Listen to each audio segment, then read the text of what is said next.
5 মাস ধরে বেতন পান না 28 জন সাফাই কর্মী, তাই বাধ্য হয়ে আজ অমরপুর পঞ্চায়েতে তালা ঝুলিয়ে দেয় তারা। বকেয়া মজুরি পাওয়ার দাবিতে বুধবার অমরপুর নগর পঞ্চায়েতের মূল ফটকে তালা ঝুলিয়ে বিক্ষোভে সামিল হয় নগর পঞ্চায়েতের বাড়ি বাড়ি থেকে ময়লা আবর্জনা সংগ্রহের কাজে নিযুক্ত মহিলা শ্রমিকেরা।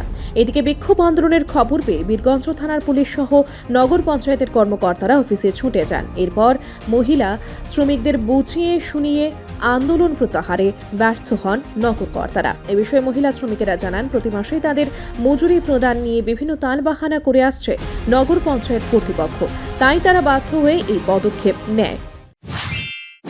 5 বছর ধরে চাকরি করি, এই কাজ করে সেটা আমরা এই অক্টোবর মাসে আমরা বেতন দিছে, জুলাই আগস্টের বেতন আমরা পাইছি। এরপর আজকে 3 মাসের কালেকশন জমা দিয়ে রাখছি, আজকে 4 মাস যে 5 মাসও চলে, এখন জানুয়ারি আমরা বেতন কোনো কিছু পাই না। যাক, আমরা চেক দিছে নিয়ে জমা দিছে আজকে 12 দিন, আজকে লোক 12 দিন, কালকে 11 দিন গেছে। আমরা চেক অফিস থেকে ব্যাংকের থেকে ফিরাই দিয়ে দিছে, এই চেকে কোনো টাকা নেই। তাহলে আমরা প্রত্যেকটা মাসে তার কাছে বেতনের লেগে যাওয়ার লাগে না, বাড়া যেটা পাও না এটাই দেয় না, চেকটা দাও। আচ্ছা, আপনারা নগর পঞ্চায়েতের কোন ইয়াতে আছেন? আপনারা সাফাই কর্মী আমরা কতজন আছেন? আপনারা 28 জন, ওরা 28 জনে আমরা আছি। Bureau report, Subarta.